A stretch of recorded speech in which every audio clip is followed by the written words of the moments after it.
নমস্কার বন্ধুরা, আপনারা সবাই কেমন আছেন? আশা করি সবাই ভালো আছেন আর আমরাও ভালো আছি। বুলবুলের রান্নাঘরে সবাইকে স্বাগত জানিয়ে শুরু করছি আজকের রেসিপি। আজকে আমি আপনাদের সাথে শেয়ার করব আলু, কুমড়ো আর লাল খাড়ির সবজি। আমি কুমড়োর সবজি আরও শেয়ার করেছি, কিন্তু এটা একদম ভিন্নভাবে রান্না করে দেখাবো, তো লাল খাড়ি দিয়ে। তো বন্ধুরা, প্লিজ প্রথম থেকে শেষ পর্যন্ত আমার রেসিপিটা দেখার অনুরোধ রইল, স্কিপ না করে। তো চলুন রেসিপিটা শুরু করি। প্রথমে আমি কড়াই বসিয়ে দিয়েছি, কড়াই গরম হয়ে গেছে, কড়াইতে দিয়ে দিয়েছি রিফাইন তেল। তারপর ফোড়নে দিয়েছি 5 ফোড়ন, যেহেতু নিরামিষ করব। তারপর কুমড়ো আর আলুটা দিয়ে দিয়েছি। তারপর একটু একটু করে নাড়াচাড়া করব আর ঢাকা দেব। তাহলে কী হবে না, সবজিটা খেতে ভালো লাগবে। তারপর এবার আমি দিয়ে দিলাম লাল খাড়িগুলো। এবার লাল খাড়িগুলো ভালোভাবে নেড়ে চেড়ে নেব। তার মধ্যে দিয়ে দিলাম পরিমাণ মতো লবণ, দিয়ে দিলাম হলুদ গুঁড়ো,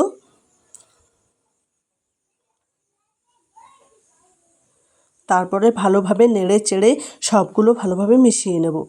আর বন্ধুরা, যারা এখনও আমার নতুন বন্ধু আছেন, চ্যানেলটা সাবস্ক্রাইব করেননি, প্লিজ বন্ধুরা আমার চ্যানেলটা সাবস্ক্রাইব করে আমার পাশে থাকার অনুরোধ রইল। এবার আমি এক থালা ঢাকা দিয়ে দেবো। এবার আমি থালাটা খুলে আরও একটু ভালোভাবে নেড়ে চেড়ে, দেখুন কত জল বার হচ্ছে। আমি কিন্তু জল ব্যবহার করিনি, কুমড়োটার থেকে জল বার হচ্ছে।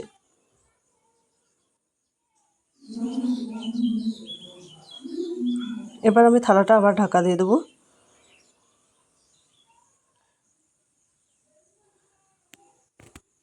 এই দেখুন বন্ধুরা, হয়েছে, কড়াইতে লাগা লাগা হচ্ছে যখনই, তখনই জানবেন যে হয়ে গেছে করা।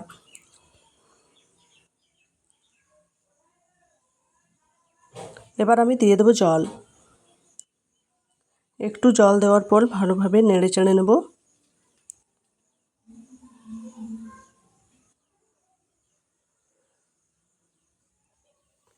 তারপর ঢাকা দিয়ে আবার ঢাকাটা খুলব। এবার আমি বেটে রাখা মশলাটা দিয়ে দেবো। বেটে রেখেছি জিরে, ধনে আর লঙ্কা, সবগুলো একসঙ্গে দিয়ে দেবো। সবগুলো দেওয়ার পর ভালোভাবে আমি মিশিয়ে নেব। মিশিয়ে নেওয়ার পর আমি একটা থালা ঢাকা দিয়ে দেবো একটু জল দেওয়ার পর।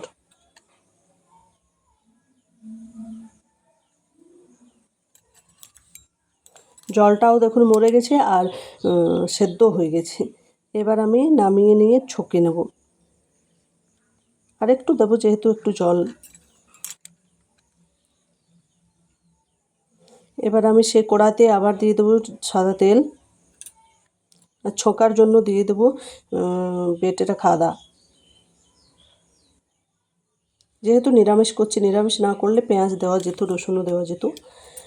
তো এবার আমি আদাটা ভালোভাবে গন্ধ ওঠা পর্যন্ত নেড়ে চেড়ে ভেজে নেব। এই দেখুন বন্ধুরা, গন্ধ উঠে গেছে আর খুব সুন্দর হয়েছে। এবার আমি কুমড়ো আর লাল খাড়িটা দিয়ে দেবো। ভালোভাবে নেড়ে চেড়ে, দেখুন বন্ধুরা আমার পুরো রেডি হয়ে গেছে। এবার আমি নামিয়ে নেব। এই দেখুন বন্ধুরা, আমার পুরো রেডি হয়ে গেছে। খুব সুন্দর দেখাচ্ছে আর খেতেও কিন্তু ভীষণ টেস্টি। তো বন্ধুরা, আপনারাও বাড়িতে একবার এরকমভাবে বানিয়ে খাবেন। আশা করছি আপনাদেরও ভালো লাগবে।